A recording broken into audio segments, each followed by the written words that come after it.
أعوذ بالله من الشيطان الرجيم. بسم الله الرحمن الرحيم. ألم تر إلى الذين خرجوا من ديارهم وهم ألوف حذر الموت فقال لهم الله موتوا ثم أحياهم إن الله لذو فضل على الناس ولكن أكثر الناس لا يشكرون. وقاتلوا في سبيل الله واعلموا أن الله سميع عليم. صدق الله العظيم. شروع کرتا ہوں اللہ کے نام سے جو بڑے مہربان نہایت رحم فرمانے والے ہیں۔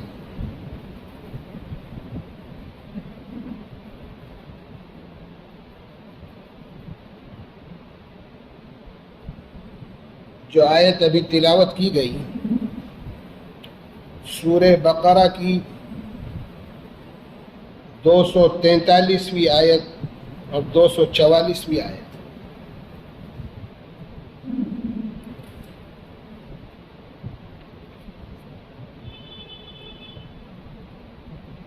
اس آیت کے اندر اللہ تعالیٰ نے ایک واقعے کی طرف، ایک قصے کی طرف اشارہ فرمایا ہے۔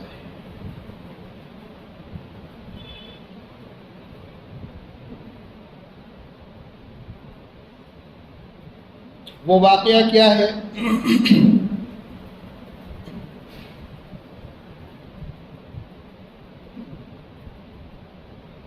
کہ حضرات مفسرین نے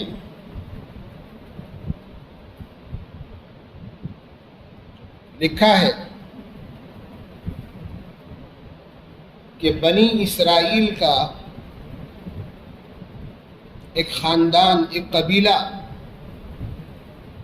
بنی اسرائیل کی ایک نسل ایک بستی میں آباد تھے،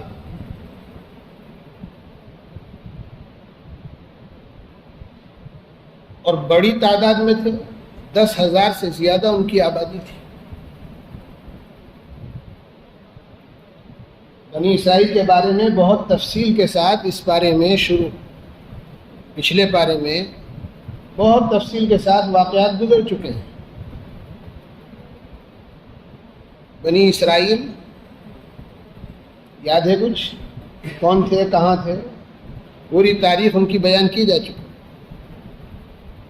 حضرت یعقوب علیہ السلام کی آل و اولاد، حضرت ابراہیم علیہ السلام کے پوتے حضرت یعقوب علیہ السلام کی جو آل و اولاد ہے وہ بنی اسرائیل کہلاتی ہے۔ اس قوم میں بڑے بڑے انبیاء، بڑے بڑے پیغمبر ہوئے۔ حضرت موسیٰ علیہ السلام بھی اسی قوم کے ایک فرد تھے، اور حضرت عیسیٰ علیہ السلام بھی اسی قوم میں مبعوث ہوئے تھے۔ یہ تفصیلات پہلے گزر چکی۔ تو اسی بنی اسرائیل، حضرت موسیٰ علیہ السلام کی قوم کی ایک نسل، ان کی قوم کا ایک قبیلہ ایک بستی میں آباد تھا۔ اس بستی میں وبا پھیل گئی، کوئی سخت قسم کی وبا، کوئی سخت قسم کا وبائی مرض اس بستی میں پھیل گیا، اور بہت لوگ بیمار ہونے شروع ہو گئے، مرنے شروع ہو گئے۔ اب کیا تھا وہ وبائی مرض؟ اللہ بہتر جانے۔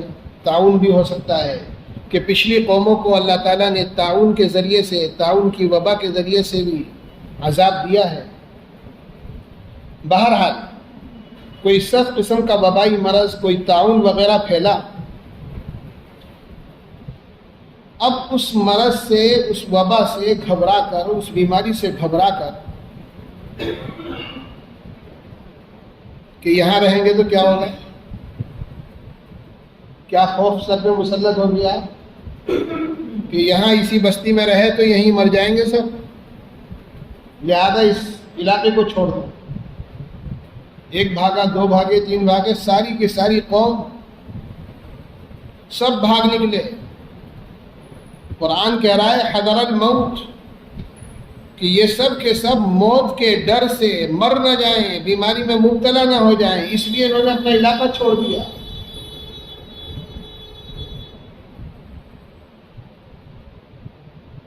اب یہ لوگ،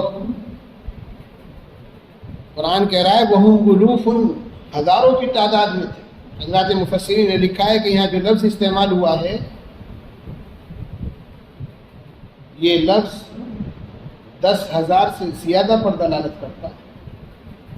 کہ 10,000 سے زیادہ تھے یہ لوگ. کتنے زیادہ تھے اللہ بہتر جانے. کم سے کم ان کی تعداد 10,000 تھی اس بستی کے اندر.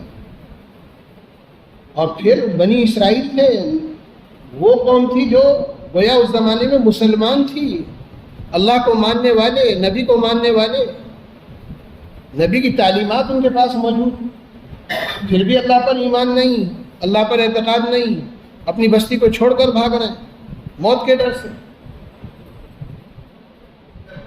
تو اب ایسوں کو تو سزا ملنی تھی. نبی کی تعلیمات کیا ہوتی ہیں؟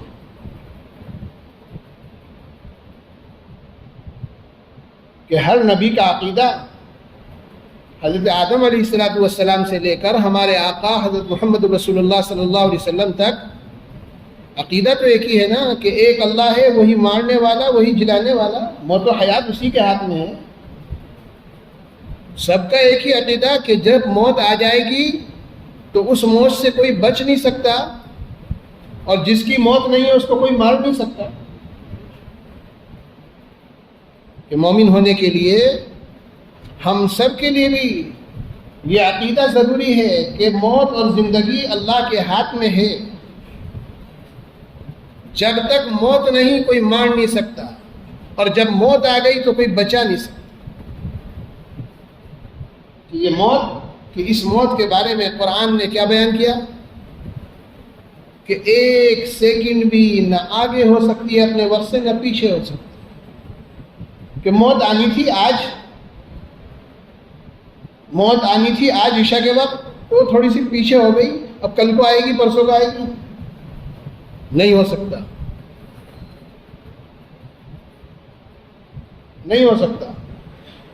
موت کا جو وقت اللہ نے متعین فرما دیا ہے، جس کی جو موت جس سبب سے اور جس طریقے سے اللہ نے لکھ دی ہے وہ اسی طریقے سے آ کر رہے گی.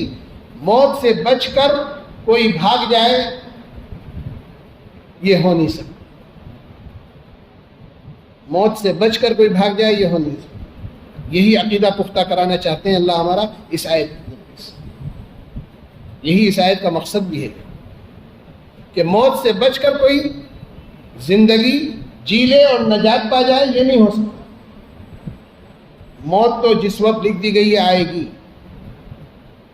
اور جس کی موت نہیں ہے، 1000 موت کے سبب پیش آ جائیں وہ مر نہیں سکتا، وہ بچ کر رہے. ایمان کے لیے یہ عقیدہ ضروری ہے. کوئی بیماری ہو، کوئی حادثہ ہو، کوئی جہاد کا حکم ہو، قتال ہو، کافروں کے مقابلے میں قتال کا حکم آ جائے اللہ کی طرف سے. جہاد کی اپنی شرائط ہیں، اگلی آیت میں اس کا حکم بیان کیا جا رہا ہے کہ اگر کسی قوم کے لیے جہاد ضروری ہو جائے، اس کی شرائط پائی جائے، اور پھر وہ مسلمان ہوتے ہوئے جہاد سے موت کے ڈر سے بچے، کہ نہیں بچ سکتے، اگر اللہ نے لکھ دیا ہے تو اپنے گھر میں مریں گے، اسی حال میں مریں. تو موت کے بارے میں ہمارا عقیدہ ہمارے نبی نے جو ہم کو دیا ہے، ہماری شریعت نے جو ہم کو دیا ہے، ہمیں اسلام نے جو عقیدہ ایک مومن کا بنایا ہے، ایمان کے لیے جس عقیدے کا ہونا ضروری ہے کہ اگر وہ عقیدہ نہیں ہے تو پھر ہمارے ایمان میں خطرہ ہے. کہ یہ عقیدہ پختہ ہونا ضروری ہے. اللہ نے میرے لیے جو وقت متعین کر دیا ہے میں اسی وقت مروں گا، میں اس سے بچ نہیں سکتا، میں موت سے بچ کے بھاگ نہیں سکتا. اب کسی جگہ وبا پھیلی بھی ہے، کوئی وبائی مرض عام ہو گیا ہے، وہ چاہے طاعون ہو چاہے کوئی دوسرا وبائی مرض ہو. اب تو ہمیں وبائی مرض خوب سمجھ میں آ گیا. آج 2021 میں 1 سال ہو گیا ہے، پوری دنیا میں وبائی مرض پھیلا ہوا ہے. کبھی کہیں زور دکھاتا ہے، کبھی کہیں زور دکھاتا ہے. اس وقت وبائی مرض کیا تھا، آج اللہ نے کیا بھیجا. وہ اللہ کے سارے کائنات اللہ کے خزانے ہیں، اللہ کے حکموں پر چلتی ہے. کب کہاں کیا مرض پیدا فرما دیں اور کب کس طریقے سے پکڑ فرما دیں، تو ان کی قدرت ہے.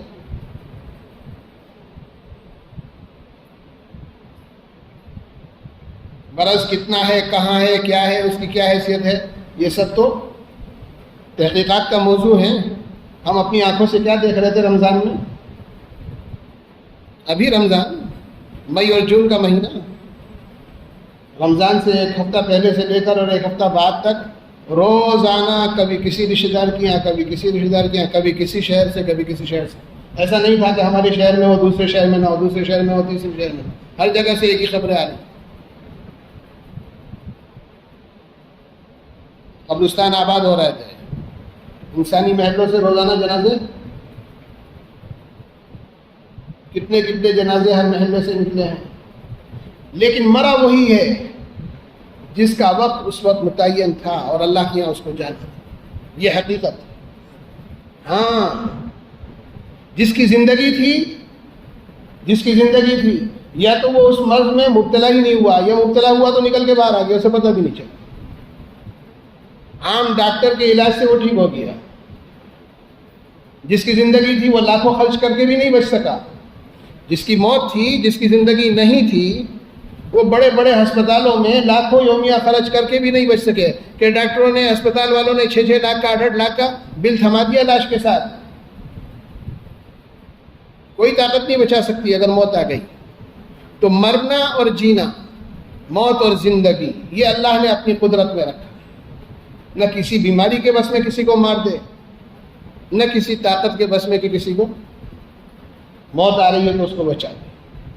تو عقیدہ تو ہمارا یہ پختہ ہونا چاہیے کہ ہر حال میں ہونا وہی ہے جو اللہ کو منظور ہے.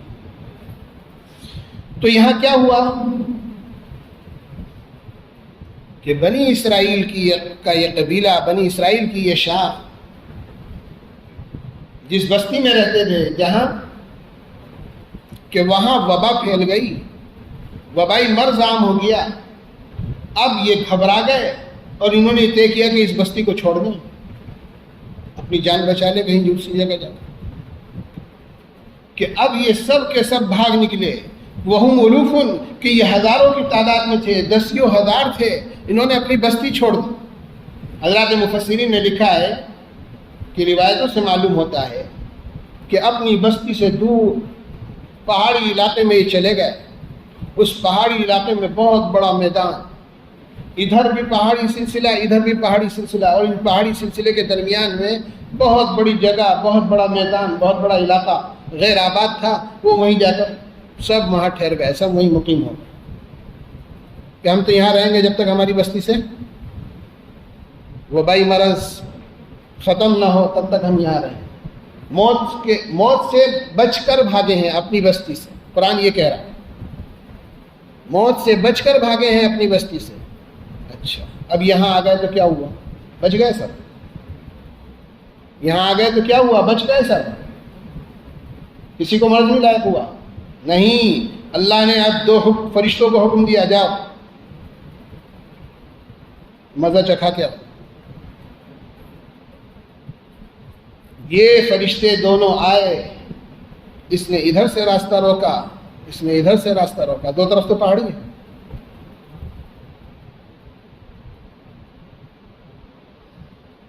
دو طرف سے پہاڑ نے گھیر رکھا ہے، 2 طرف فرشتے کھڑے ہو گئے اللہ کے حکم سے آ کے. اور اللہ نے اب فرمایا فقال لهم الله موتوا، مر جاؤ سب. اللہ کا حکم موت کا آ گیا. ایک وقت میں سارے کے سارے جتنے تھے وہ 10,000 سب ختم. اللہ کو کسی انتظام کی ضرورت نہیں.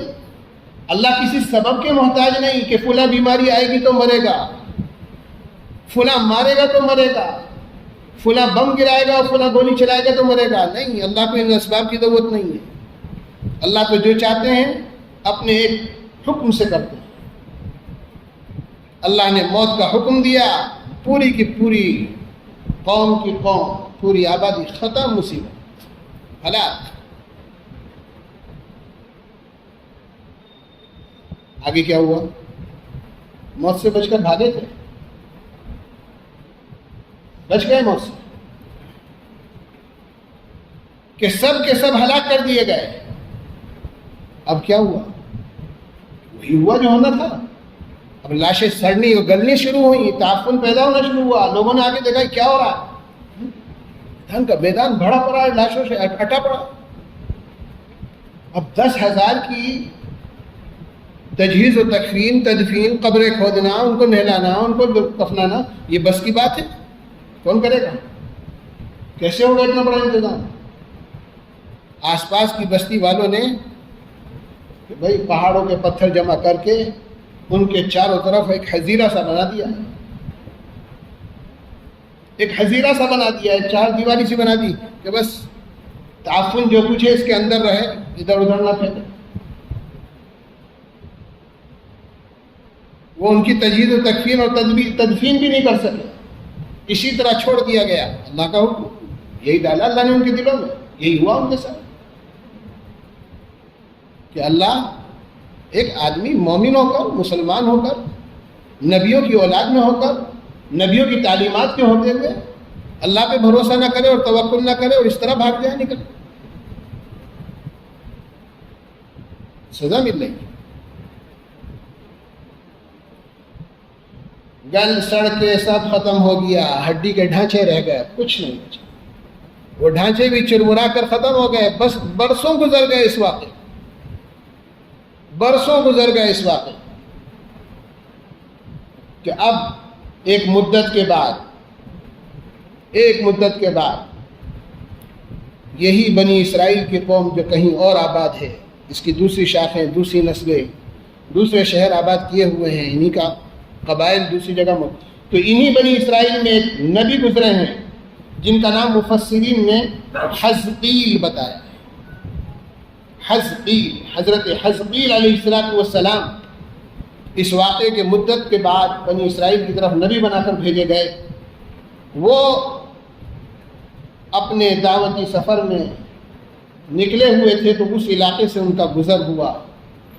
اب انہوں نے دیکھا اتنا بڑا علاقہ اور پورے علاقے میں ہڈیوں کے ڈھانچے ٹوٹے موٹے پڑے ہیں، کہ ہزاروں انسانوں کے ڈھانچے یہاں پڑے ہوئے ہیں، کہ کیا بات، کہاں سے آ گئے، کب مرے، کیسے مرے، کیا ہوا ان کے ساتھ، کون سی بستی کے لوگ تھے. نبی تھے، نبی کا تعلق تو اللہ سے براہ راست قائم ہے، وحی کے ذریعے سے قائم ہوتا ہے. اللہ تعالیٰ نے وحی کے ذریعے سے حضرت حزقیل کو ان کا پورا واقعہ بتایا کہ یہ تمہاری ہی قوم کے بنی اسرائیل کے فلاں قبیلے کے لوگ تھے، اور موت کے خوف سے اپنی بستی کو چھوڑ کر بھاگے تھے، تو ہم نے ان کو یہیں اسی میدان میں سزا دی. ہم نے ان کو سب کو موت دے دی. کہ موت کے ڈر سے بھاگنا محض اس وجہ سے کہ بیماری پھیل رہی ہے تو ہم یہاں سے بھاگ کر اپنی جان بچا لیں گے، کہ یہ تو اللہ پر توکل اور اعتماد نہیں ہے. سارا واقعہ اللہ نے جب حضرت حزقیل علیہ السلام کو بتایا تو انہوں نے دعا کی، یا اللہ انہیں پھر زندگی دے. آپ تو سب چیز پر قدرت رکھتے ہیں، اس طرح مارنا آپ کے لیے آسان، زندہ کرنا بھی آپ کے لیے کوئی مسئلہ نہیں. آپ ان کو زندگی دیں. اللہ نے اسی طرح مقدر کر رکھا تھا. کوئی اتفاق نہیں ہے ہمارے یہاں، اسلام میں کوئی چیز اتفاقی نہیں ہوتی. اللہ کے طے شدہ پلاننگ اور منصوبے کے تحت سب کچھ ہوتا ہے. جو اللہ نے جس طرح جب کے لیے جو طے کر رکھا ہے وہ اسی طرح ہوتا ہے. کہ اللہ نے اسی طرح مقدر کیا تھا، نبی آئیں گے، نبی دعا کریں گے، نبی کی دعا قبول ہوگی، اللہ زندگی دیں گے.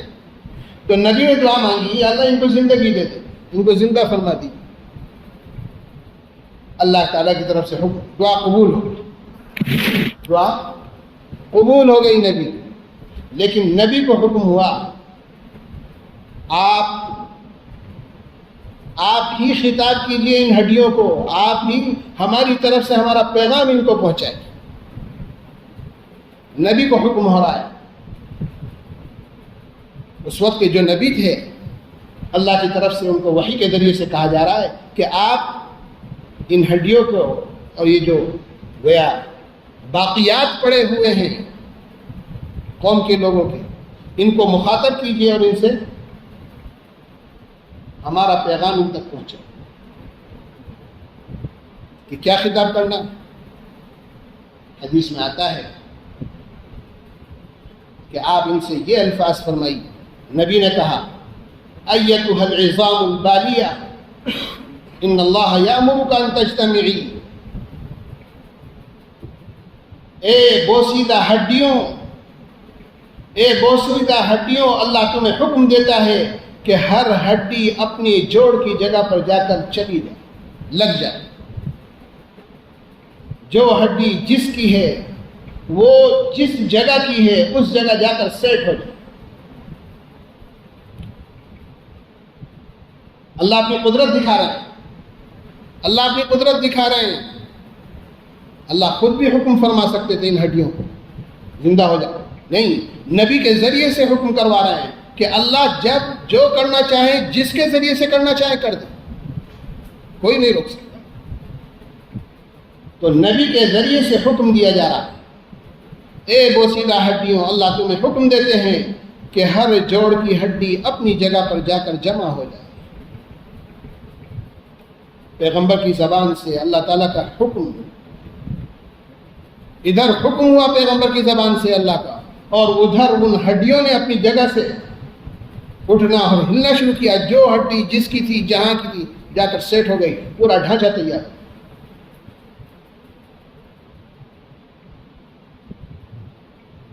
کائنات کا ایک ذرہ، اس کائنات کا ایک ذرہ اللہ کے حکموں کا تابع ہے۔ جس وقت اللہ جس کو جو حکم کرتے ہیں وہ اطاعت کرتا ہے۔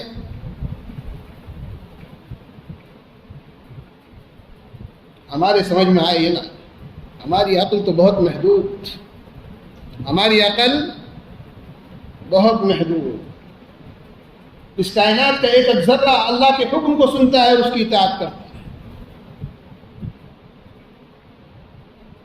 حکم ہوا ہڈیوں کو، وہ ہڈیاں جڑ گئیں۔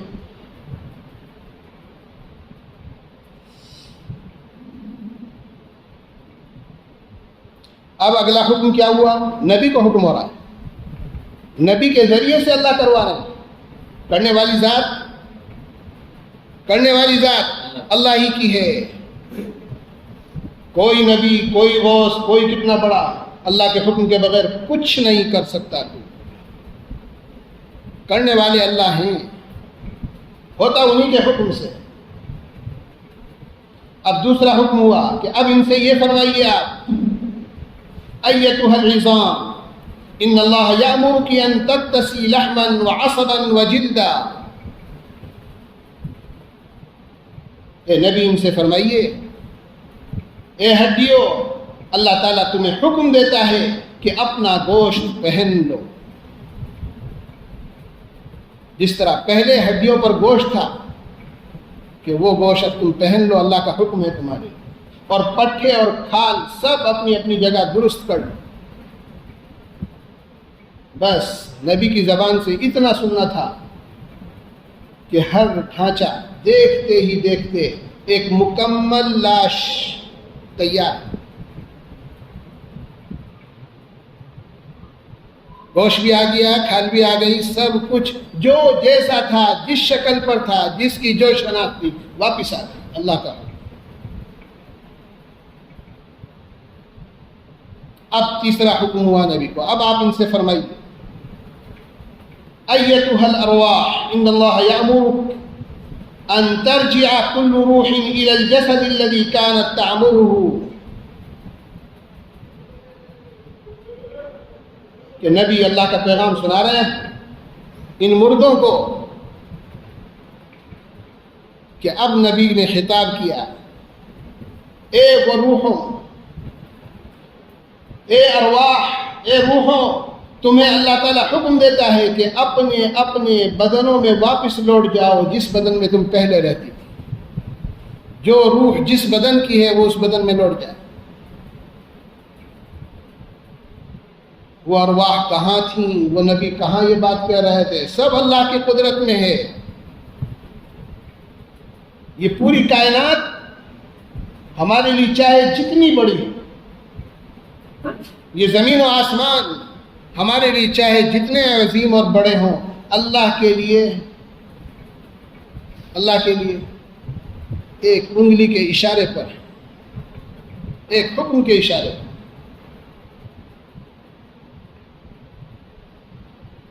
ایک حکم کا اشارہ، بس اس سے زیادہ دیر نہیں ہے اللہ کی۔ ابھی 2-3 دن پہلے اخباروں میں آپ نے کیا پڑھا؟ زلزلہ آیا کہیں، کتنے مر گئے، کتنی عمارتیں زمین بوس ہو گئی۔ 3 دن پہلے کی تو خبر، ہیٹی نامی ملک میں زلزلہ آیا، ہزاروں مر گئے، شہر کے شہر کھنڈر بن گئے۔ ایک حکم چاہیے بس، کب کہاں کس کو کیا حکم ہو جائے، مجال نہیں پھر تاخیر ہو۔ جس وقت قادر مطلق کا حکم ہوتا ہے، پھر اس کی مخلوق اس حکم کو سنتی بھی ہے اور اس پر عمل بھی کرتی ہے، پیچھے نہیں رہ سکتا۔ یہ تو ہم ہی ہیں بدقسمت، اللہ کے حکم کو صبح شام سنتے ہیں اور ٹالتے ہیں، ورنہ کائنات میں مجال نہیں کسی کی اللہ کا حکم اور اس پر عمل نہ۔ یہ تو ہماری عقل، ہمارا شیطان ہمیں بہکائے رہتا ہے۔ تو اب تیسرا حکم ہوا، اے ارواح، تمہیں اللہ حکم دیتا ہے کہ اپنے اپنے بدنوں میں لوٹ جاؤ۔ بس یہ آواز دیتے ہی سارے کی سارے لاشیں زندہ کھڑے ہو گئے انسان۔ وہ 10,000 جو مرے پڑے تھے، جن کی ہڈیاں بوسیدہ ہو چکی تھی، وہ سب کے سب جیتے جاگتے انسان بن کر اپنی اصل شکل میں آ کر کھڑے ہو گئے اور حیرت سے پڑے ہوئے، ہر ایک کی زبان پر ایک ہی کلمہ، سبحانک لا الہ الا انت، سبحانک لا الہ الا انت، سبحانک لا الہ الا انت۔ تیری ذات بہت پاک، تیرے علاوہ کوئی معبود نہیں، معبود صرف تو ہے۔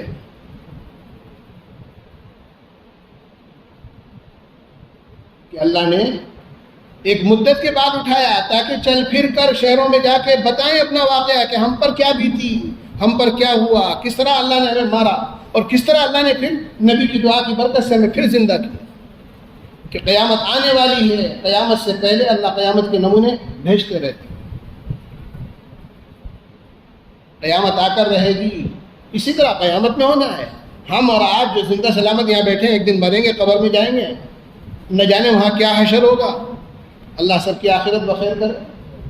بہرحال یہ جسم تو گل سڑ کے ختم ہو جائے گا، اور پھر قیامت کے دن اسی طرح اللہ تعالیٰ ہمیں پھر زندہ کر کے کھڑا کر دیں گے اپنے سامنے، اور پھر اس زندگی کا حساب، پھر وہی 5 سوال جو پہلے بھی دہرائے جا چکے ہیں۔ زندگی دی تھی کہاں خرچ کر کے آئے، جوانی دی تھی کہاں لگا کے آئے،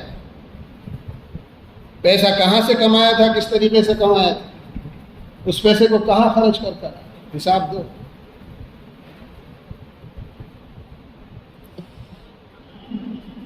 بہرحال تو یہ واقعہ بنی اسرائیل میں پیش آیا، اور وہ واقعہ حضرت نبی کریم صلی اللہ علیہ وسلم جس زمانے میں جس قوم میں تشریف لائے ہیں، انہوں نے اس واقعے کو سنا تھا، اور سب کو اس واقعے کا یقین تھا، سب اس واقعے سے واقف تھے، اور اس واقعے سے سب کو علم تھا۔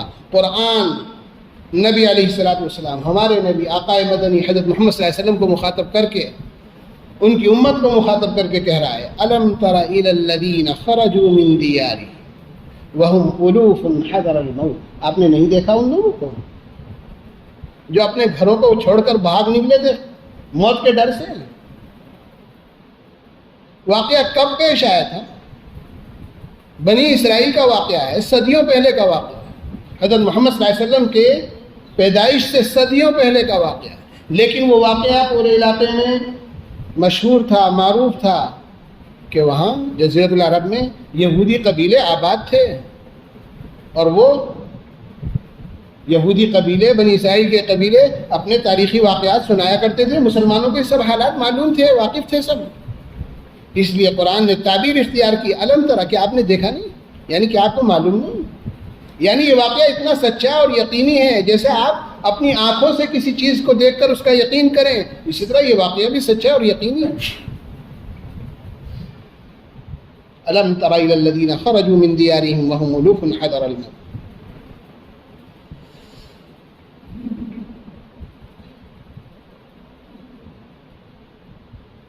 کیا تجھ کو ان لوگوں کا قصہ نہیں پہنچا؟ کیا تم کو ان لوگوں کے قصے کی خبر نہیں؟ کیا تم نے ان لوگوں کو دیکھا نہیں؟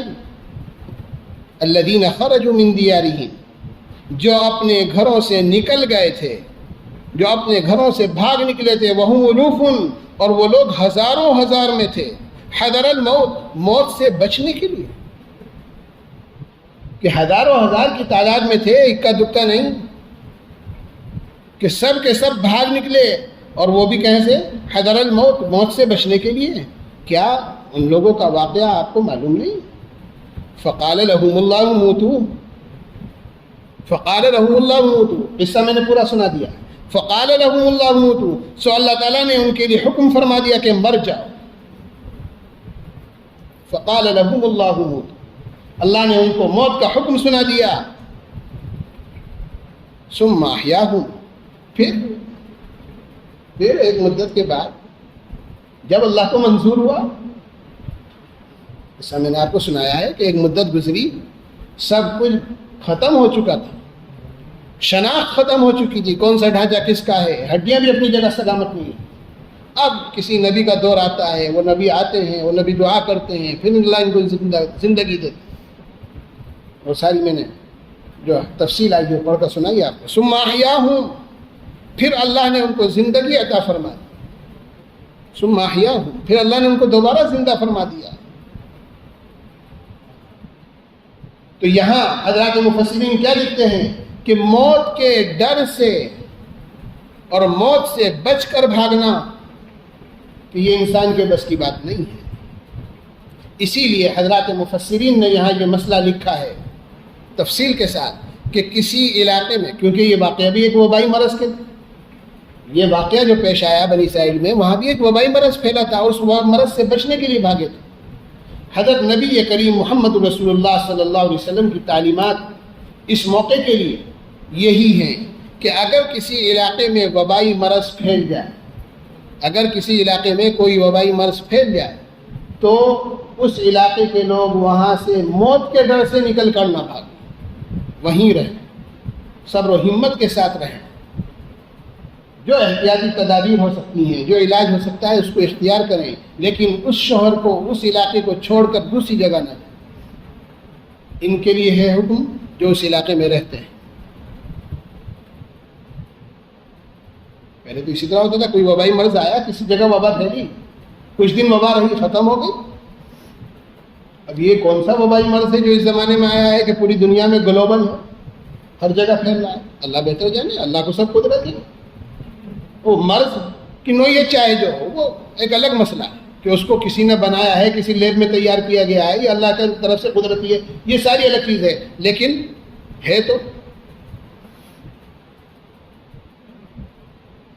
نقصان تو پہنچا، انسانی آبادی تو ختم ہو رہی ہے. باہر یہ یہاں کا موضوع نہیں. تو اللہ کے رسول صلی اللہ علیہ وسلم نے ایسے موقع پر کیا ہدایت فرمائی؟ ایک حدیث ہے جس کا ترجمہ پڑھ کے سناتا ہوں. کہیں وبا پھیلی تو اس کے بارے میں حضرت نبی علیہ السلام نے فرمایا، اس بیماری کے ذریعے اللہ تعالیٰ نے تم سے پہلی قوموں پر عذاب نازل فرمایا ہے. سو جب تم یہ سنو کہ کسی شہر میں طاعون وغیرہ وبائی مرض پھیل رہا ہے تو وہاں نہ جاؤ، اور اگر کسی بستی میں یہ مرض پھیل جائے اور تم وہاں موجود ہو تو وہاں سے بھاگ کر باہر مت نکلو.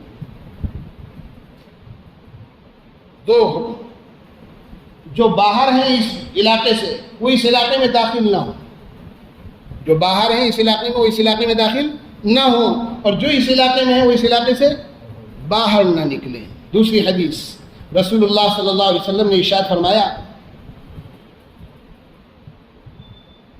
کہ حضرت نبی علیہ السلام نے طاعون کا اور اس کے درد کا ذکر کیا تو فرمایا کہ یہ عذاب ہے جس سے بعض امتوں کو عذاب دیا گیا تھا، پھر اس عذاب کا کچھ حصہ دنیا میں باقی رہ گیا۔ اللہ نے کچھ حصہ اس دنیا میں باقی رکھ دیا۔ اب اس کا یہ حال ہے کہ کبھی یہ عذاب ختم ہو جاتا ہے، چلا جاتا ہے، اور کبھی پھر آ جاتا ہے۔ اللہ کا حکم، اللہ کی مشیت، جس علاقے میں جب اللہ جو بیماری بھیجنا چاہے۔ تو جو شخص یہ سنے کہ فلاں زمین میں، فلاں علاقے میں یہ عذاب آیا ہوا ہے، تو اس کو چاہیے کہ اس خطۂ زمین میں نہ جائے، اس علاقے میں نہ جائے۔ اور جو شخص اس خطے میں پہلے سے موجود ہو تو طاعون سے بھاگنے کے لیے اور موت سے بھاگنے کے لیے وہاں سے باہر نہ نکلے۔ بخاری وغیرہ میں یہ حدیث تفصیل کے ساتھ آئی، حدیث کی کتاب۔ تو دو حکم نبی نے دیے ہیں ایسے موقع میں کہ اگر کہیں وبائی مرض پھیل جائے تو ہمارے نبی ہم کو تعلیم دے رہے ہیں کہ صبر و استقامت کے ساتھ جو اس علاقے میں ہے وہ وہیں رہیں۔ ہاں، کیوں؟ اس لیے کہ اللہ تعالیٰ ان کے لیے بشارت دی ہے کہ وہ صبر کے ساتھ، کہ طاعون یا وبائی مرض پھیلا ہوا ہے لیکن اگر میری موت ہے تو آئے گی۔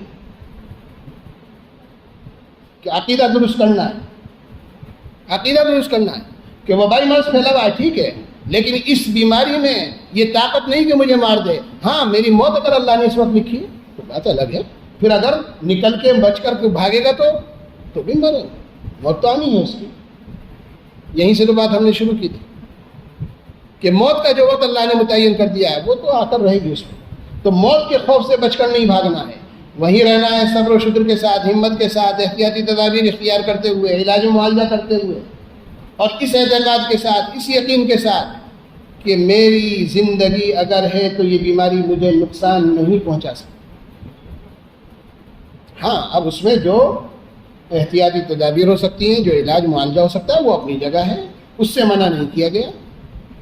اور دوسروں کو کیا حکم ہے کہ باہر والے دوسرے علاقے کے لوگ اس علاقے میں نہ جائیں جہاں وبا پھیلی ہوئی ہے، وہ وہاں نہ جائیں، کہ زبردستی بلا وجہ، بلا ضرورت اس علاقے میں جانا اپنے آپ کو ہلاکت میں ڈالنا۔ کہ کوئی وبائی مرض پھیلا ہوا ہے تو دوسروں کو لگ رہا ہے تو اس کو بھی لگے گا جو وہاں جائے۔ تو بلا وجہ، بلا ضرورت باہر کا آدمی وہاں نہ جائے، احتیاط کرے۔ تو ہمیں تدبیر سکھائی جا رہی ہے کہ وہاں کا آدمی باہر نہ نکلے۔ کیوں؟ کہ جو اس علاقے میں ہے جہاں وبائی مرض پھیلا ہوا ہے، ممکن ہے کہ اس کو جراثیم نقصان پہنچا چکے ہوں، اس کے اندر اس بیماری کے جراثیم اور وائرس اس کے اندر آ چکے ہوں، وہ اس علاقے سے نکل کر دوسری جگہ جائے گا تو وہاں بھی وہ جراثیم پھیل جائیں گے اور دوسرے لوگ متاثر ہو جائیں گے۔ اس لیے نبی علیہ السلام نے آج سے 1450 سال پہلے حکم کیا دیا، جب سائنس کی کوئی تحقیق نہیں تھی، کہ جہاں وبائی مرض پھیل جائے وہاں کے لوگ وہیں رہیں اور دوسرے علاقے کے لوگ وہاں نہ جائیں، تاکہ وہ اس وبا سے محفوظ رہیں۔ تو وبائی مرض کا انکار ہمارا دین نہیں کرتا، اس سے بچنے کی احتیاطی تدابیر اختیار کرنے کا دین ہمیں حکم دیتا ہے۔ ہاں، کہ اگر کسی علاقے میں وبائی مرض پھیلا ہوا ہے تو جہاں نہیں ہے وہ آرام سے وہاں رہیں، بلا وجہ اس علاقے میں نہ جائیں۔ تفصیل سے واقعہ حضرات مفسرین نے یہاں لکھا ہے۔ حضرت عمر رضی اللہ تعالیٰ عنہ اسی طرح کے ایک موقع پر اپنی خلافت کے زمانے میں اپنے قافلے کے ساتھ روانہ ہوئے مدینہ منورہ سے ملک شام کے لیے۔ ابھی ملک شام پہنچے نہیں تھے، تبوک کے قریب ایک جگہ منزل کیے ہوئے تھے۔ وہاں معلوم ہوا کہ ملک شام میں تو بہت زبردست طاعون پھیلا ہوا ہے، وبائی مرض پھیلا ہوا ہے اور طاعون پھیلا ہوا ہے۔ طاعون ایک طرح کی گلٹی نکلتی تھی، تھوڑا نکلتا تھا، سڑتا تھا اور آدمی ختم ہو جاتا۔ ہزاروں لوگ مارے گئے، ہزاروں صحابہ شہید ہوئے۔ اب جب یہ خبر معلوم ہوئی کہ ملک شام میں تو طاعون پھیلا ہوا ہے تو حضرت نے مشورہ کیا کہ اب کیا کریں، واپس جائیں مدینے یا ملک شام کے لیے جو سفر، جو مقصد ہے اس کو پورا کیا جائے وہاں جائے۔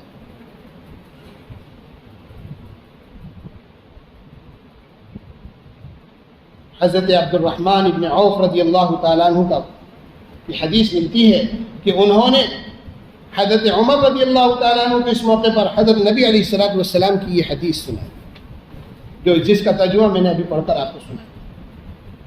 حضرت عبد الرحمن ابن عوف مشہور صحابی ہیں، انہوں نے حضرت عمر کو بتایا کہ میں نے حضرت نبی علیہ الصلوۃ والسلام سے یہ حدیث سنی ہے کہ رسول اللہ صلی اللہ علیہ وسلم نے فرمایا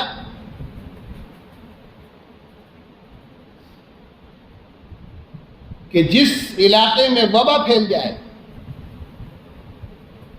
جو شخص یہ سنے کہ فلاں خطے میں فلاں علاقے میں یہ عذاب آیا ہوا ہے، یہ بیماری آئی ہوئی ہے، یہ وبا پھیلی ہوئی ہے، تو اس کو چاہیے کہ اس زمین میں نہ جائے، اور جو شخص اس علاقے میں پہلے سے موجود ہو وہ طاعون سے گھبرا کر باہر نہ نکلے۔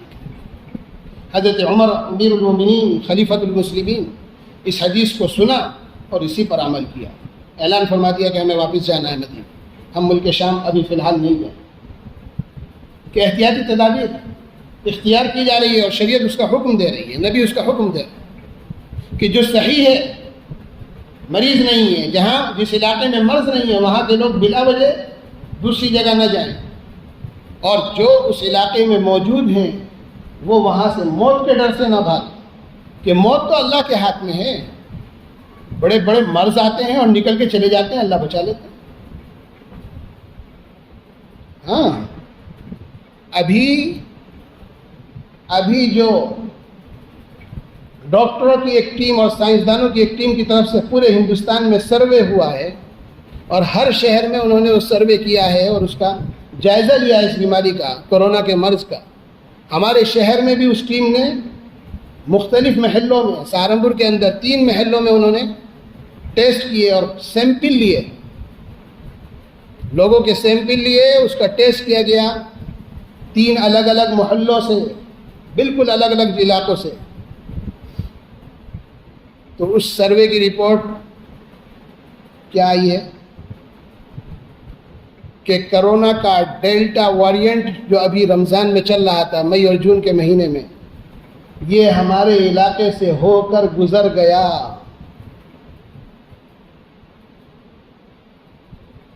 ہر ایک اکثر کے خون میں اس کے جراثیم اور اس کا اثر پایا گیا کہ یہ مرض اس کو ہو کر نکل گیا ہے۔ ہاں نزلہ زکام بخار کھانسی سمجھ کر اس نے علاج کرایا اور ٹھیک ہو گیا، موت نہیں کی، اللہ نے بچا لیا۔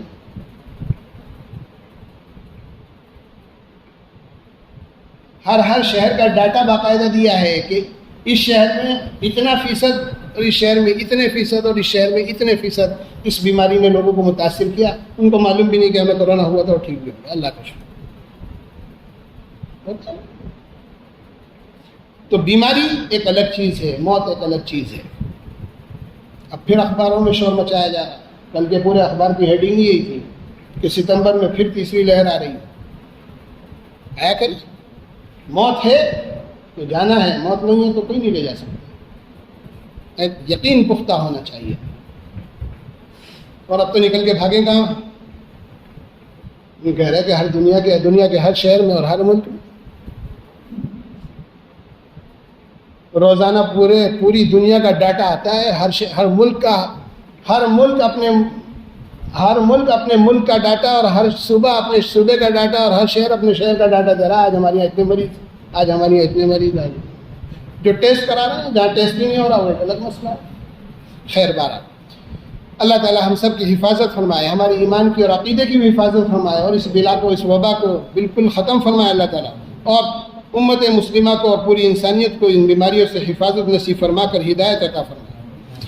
فقال لهم الله موتوا ثم احياهم، اللہ تعالیٰ نے ان کے لیے حکم فرما دیا کہ مر جاؤ، پھر ان کو زندگی عطا فرمائی۔ ان اللہ لذو فضل علی الناس ولکن اکثر الناس لا یشکرون، بے شک اللہ تعالیٰ بڑا فضل کرنے والے ہیں، بے شک اللہ تعالیٰ بڑا فضل کرنے والے ہیں لوگوں کے حال پر۔ اس موقع پر یہ آیت لائی جا رہی ہے، ایک طرف عذاب کی خبر دی جا رہی ہے، دوسری طرف کیا فرمایا جا رہا ہے؟ اللہ تعالیٰ بہت فضل و کرم ہے۔ تو فضل تو ان پر ہوگا نا جو اللہ پر ایمان و یقین اور اعتقاد رکھیں گے، جو اللہ پر یقین و اعتقاد کے ساتھ رہیں گے، فضل ان پر ہوگا۔ کہ فضل کیا ہوگا؟ کہ نبی علیہ الصلوۃ والسلام نے بشارت سنا دی ہے کہ وبائی مرض میں، طاعون جیسے مرض میں، کسی وبائی مرض میں کوئی اگر مر رہا ہے، اپنے علاقے کو چھوڑ کے نہیں بھاگ رہا ہے، موت کے خوف سے نہیں بھاگا، صبر و شکر کے ساتھ رہا، ہمت و حوصلے کے ساتھ رہا اور اپنی احتیاطی تدابیر اختیار کرتا رہا، لیکن پھر وہ مرض میں مبتلا ہو گیا اور انتقال ہو گیا، تو نبی نے کیا بشارت سنائی؟ شہید، شہید، شہید کا اجر مل رہا ہے۔ کہاں اسلام کے لیے غزوے میں جا کر جان دینا، کہاں گھر بیٹھے ایک وبائی مرض میں مر جانا، تو شہید کا ثواب مل رہا ہے، یہ شہید ہے اور اس کو شہید کا اجر مل رہا ہے۔ متعدد حدیثوں میں نبی علیہ السلام نے واضح فرما دیا ہے۔ تو وبائی مرض میں اپنے علاقے میں رہنا، اللہ کے یقین اور اعتقاد اور توکل کے ساتھ رہنا۔ اب اگر مر جاتے ہیں تو یہ شہادت ہے، اور شہادت کا درجہ اللہ کے یہاں بہت بڑا ہے، اور شہید کا اجر بہت بڑا ہے۔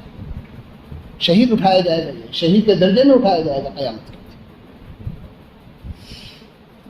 تو مومن کے لیے تو یہ بھی ایک نعمت ہوئی نا، مومن کے لیے تو یہ بھی ایک نعمت ہے، بستر پہ نہیں مرا ہے، شہید کے درجے میں مرا ہے، اب شہادت کا اجر و ثواب اس کو مل رہا ہے۔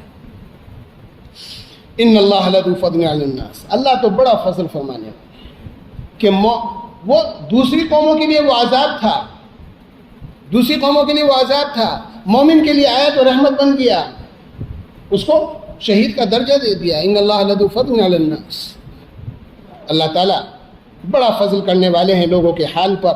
ولیکن اکثر الناس لا یشکرون، لیکن اکثر لوگ شکر نہیں، اکثر لوگ اللہ کا شکر نہیں کرتے کہ اللہ کا فضل، اللہ کے انعامات اتنے ہیں ہمارے اوپر کہ ہم ان انعامات کو شمار بھی نہیں کر سکتے۔ اللہ تعالیٰ ہم سب کو اپنی نعمتوں کا شکر کرنے کی توفیق عطا فرمائے۔ اگلی آیت جہاد و قتال سے متعلق ہے، انشاءاللہ اگلے